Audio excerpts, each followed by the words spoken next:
Good morning students. आज हम civics का सेकंड चैप्टर कंप्लीट करेंगे। पहले हमने पहली वाली वीडियो में पढ़ा था संसद का संगठन, लोकसभा, राज्यसभा, ठीक है। उसके बाद राष्ट्रपति, संसद की शक्तियाँ, राष्ट्रपति की शक्तियाँ, इनके बारे में पढ़ा था। आज हम पढ़ेंगे उपराष्ट्रपति, भारत के प्रधानमंत्री, प्रधानमंत्री की शक्तियाँ, मंत्रिमंडल, ठीक है। शुरू करते हैं उपराष्ट्रपति से। उपराष्ट्रपति के पद का प्रबंध संविधान के अधीन किया गया है। राष्ट्रपति के बीमार पड़ने या से विदेश जाने पर उसकी अनुपस्थिति में उपराष्ट्रपति उसके पद को संभालते हैं।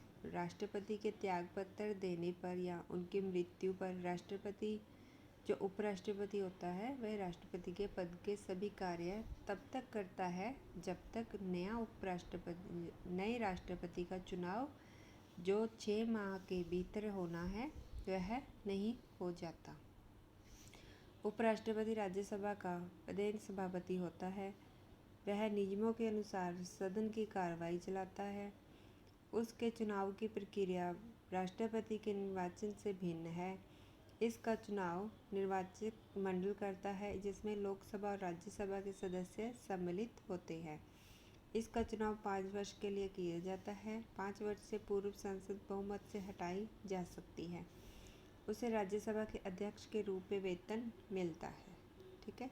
ये थे उपराष्ट्रपति। आगे हम पढ़ेंगे भारत के प्रधानमंत्री। संसदीय सरकार में प्रधानमंत्री का पद सबसे शक्तिशाली और महत्वपूर्ण होता है।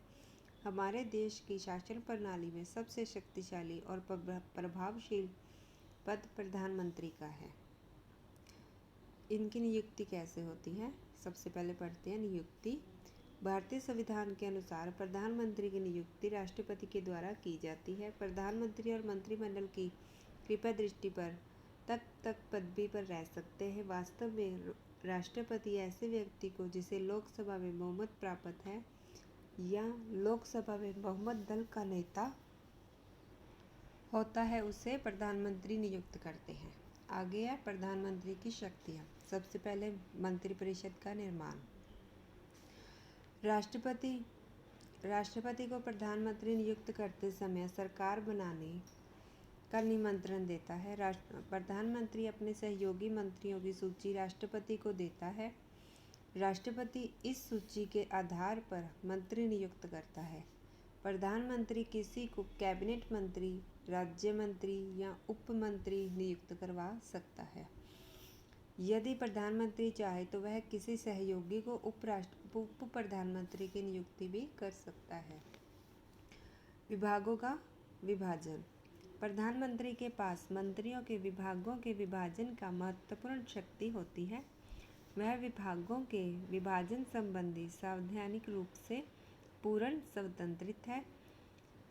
वह यह निर्णय करता है कि किस मंत्री को कौन सा विभाग के प्रशासन का संचालन करना है। पार्टी के प्रभावशाली नेता प्रधानमंत्री पर महत्वपूर्ण विभाग के मंत्री नियुक्त करने पर प्रभाव डालते हैं, परंतु इस संबंधी अंतरिम निर्णय प्रधानमंत्री का ही होता है। आगे है पुनर्गठन। प्रधानमंत्री प्रशासन को कुशलतापूर्वक चलाने के लिए और साझा उत्तरदायित्व के कारण मंत्रिपरिषद का पुनर्गठन कर सकता है। इसका भाव है कि पुराने मंत्रियों को हटाकर उनके स्थान पर नए मंत्री नियुक्त करना या मंत्रियों के विभागन जो उनको विभाग है उनको पुनर्बंटवारा या परिवर्तन कर सकता है। यदि किसी मंत्री को उन्होंने विभाग दिया है तो वह अपनी पुनर्गठन के द्वारा वह उस मंत्री को दूसरा विभाग भी दे सकता है, ठीक है। उनकी आपसी में जैसे कहते हैं कि हम अदला बदली कर सकते हैं। आगे है मंत्रिमंडल का अध्यक्ष। कहते हैं प्रधानमंत्री मंत्रिमंडल का जो है अध्यक्ष होता है। वह मंत्रिमंडल के अधिवेशनों की अध्यक्षता करता है। वह अधिवेशनों की कार्यसूची तैयार करता है, उनकी तिथि, समय और स्थान निश्चित करता है। जो उन्होंने एजेंडा तैयार किया होता है उनकी मिति और स्थान निश्चित करता है। मंत्री के परस्पर मतभेद का निवारण करता है और उनमें तालमेल उत्पन्न करता है। यदि कोई मंत्रियों में आपसी में मतभेद हो जाता है तो उनमें आपसी उनका मतभेद को दूर करता है और उनमें तालमेल दोबारा उनका मेल करवाता है। प्रत्येक मंत्री व्यक्तिगत रूप से अपने विभाग के लिए प्रधानमंत्री के प्रति उत्तरदायी होता है। आगे राष्ट्रपति और मंत्रिमंडल में कड़ी। प्रधानमंत्री राष्ट्रपति और मंत्रिमंडल में एक कड़ी की भूमिका निभाता है।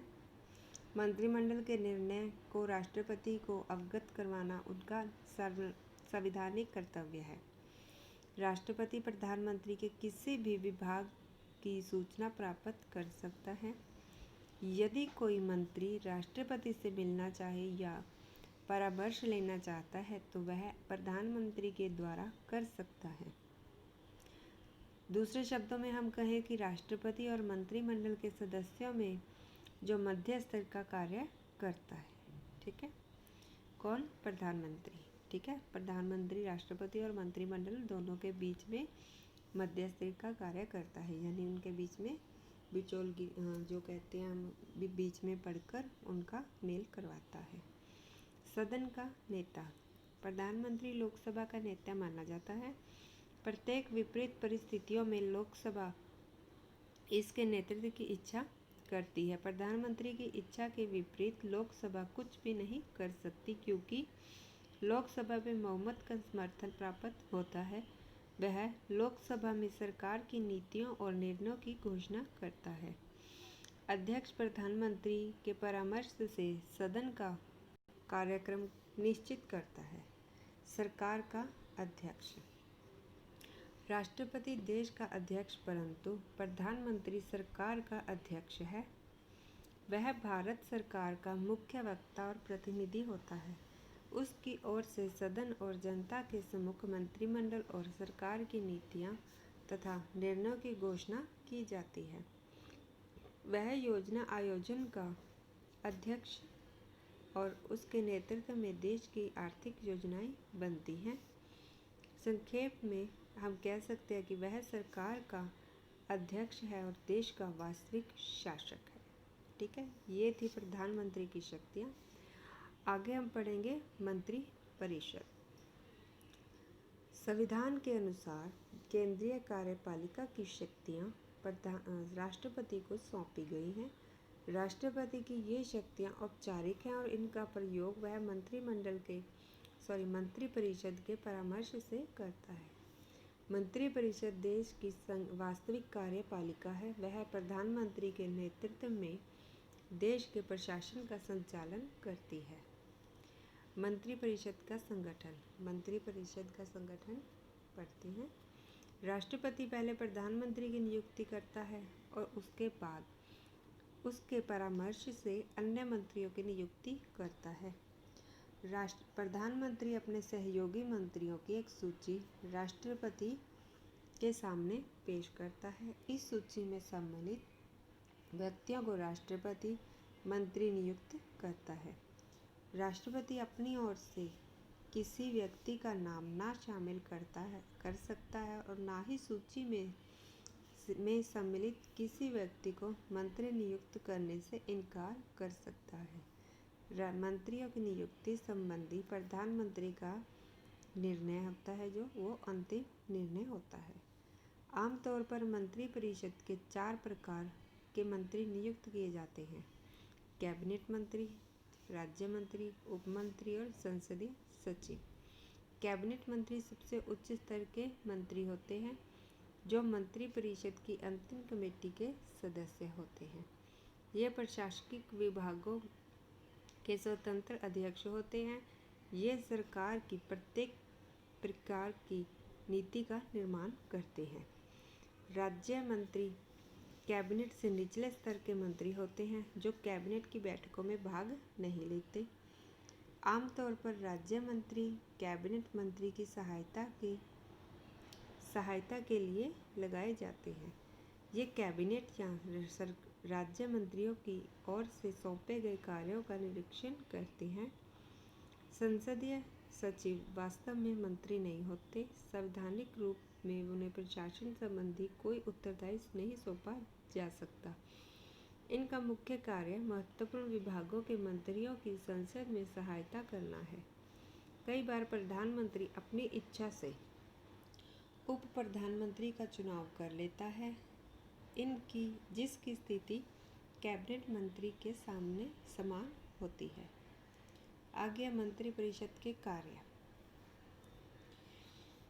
मंत्रिमंडल देश की वास्तविक कार्यपालिका है। वह राष्ट्र की गृह और विदेशी नीति का निर्माण करता है, देश के गृह शासन का प्रबंध और विदेशी संबंधों का संचालन करता है, देश का समूचा प्रशासन चलाता है। ठीक है, कहते हैं अगर हम दूसरे शब्दों में कहें कि जो मंत्रिपरिषद है वह देश का समूचा प्रशासन चलाता है, संसद में अधिवेशन को बुलाता है, राष्ट्रपति की ओर से संसद में दिए जाने वाले भाषण को तैयार करता है, संबंधित मंत्रियों की ओर से तैयार किया जाता है। मंत्री सौंपी गई कानून साजी का प्रयोग करते हैं। आवश्यकता पड़ने पर मंत्रिमंडल द्वारा राष्ट्रपति के अध्यादेश जारी करवाया जाता है। मंत्रिमंडल का राष्ट्र में वित्तीय व्यवस्था पर पूर्ण नियंत्रण होता है।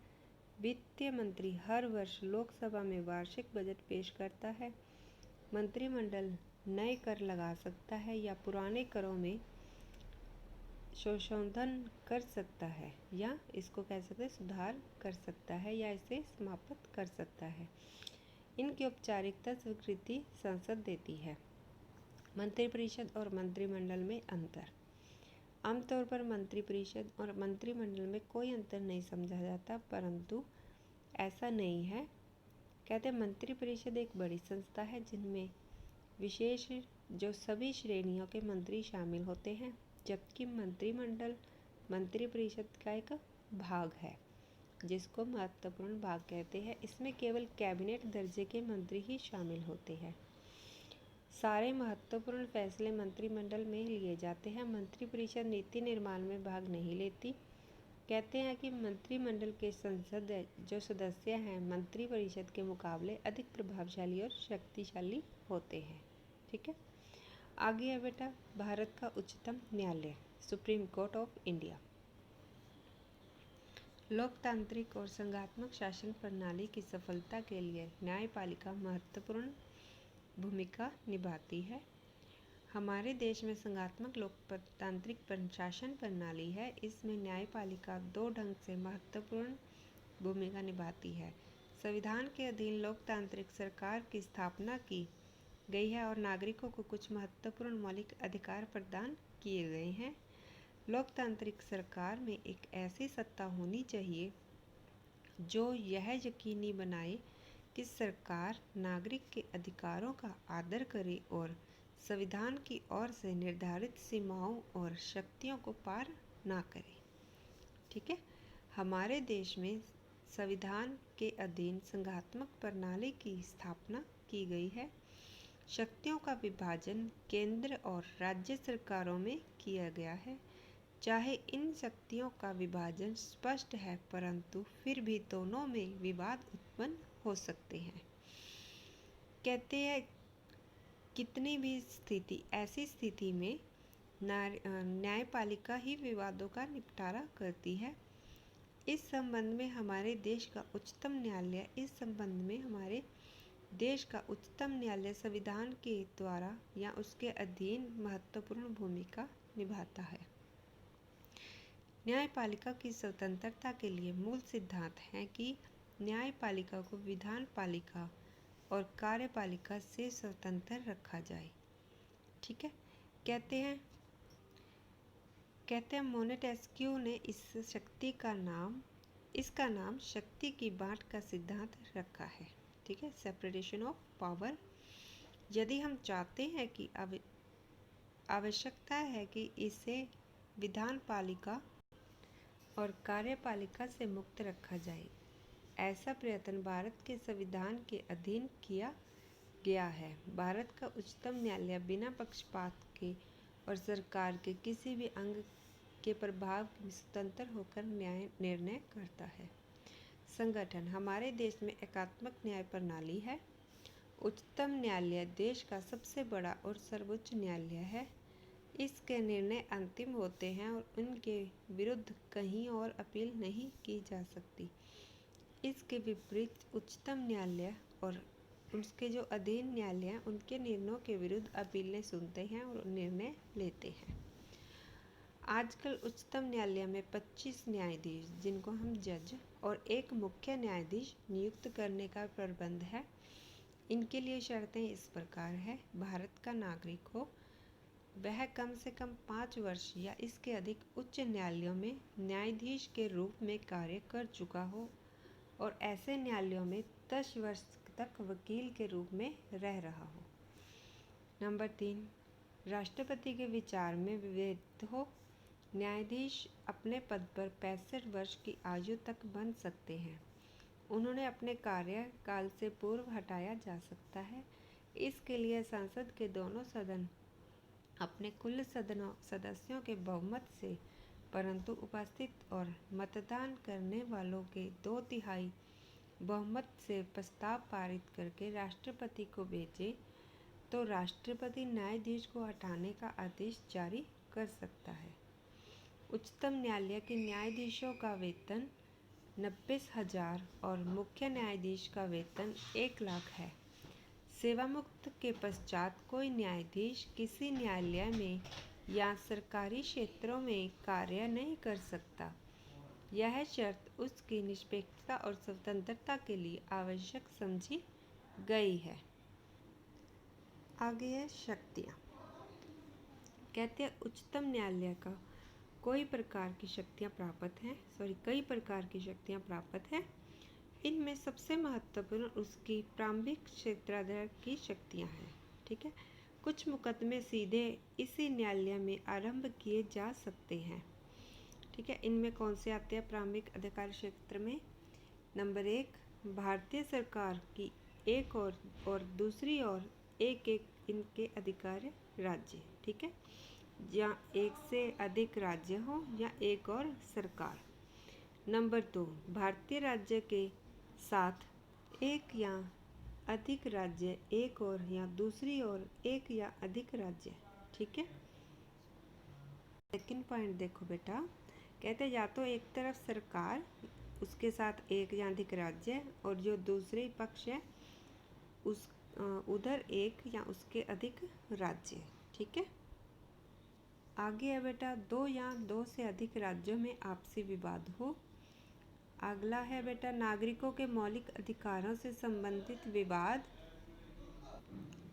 राष्ट्रपति और उपराष्ट्रपति के चुनाव संबंधी विवाद। ठीक है, अगर ये सभी कारण हो तो जो उच्च न्यायालय में सीधा जो सर्वोच्च न्यायालय है ये जो सभी कारण है, इनके कारण ये सारे उनमें मुकदमे लड़े जा सकते हैं। अगला है बेटा अपील संबंधी अधिकार। उच्चतम न्यायालय को अपीलें सुनाने का अधिकार बहुत विशाल है।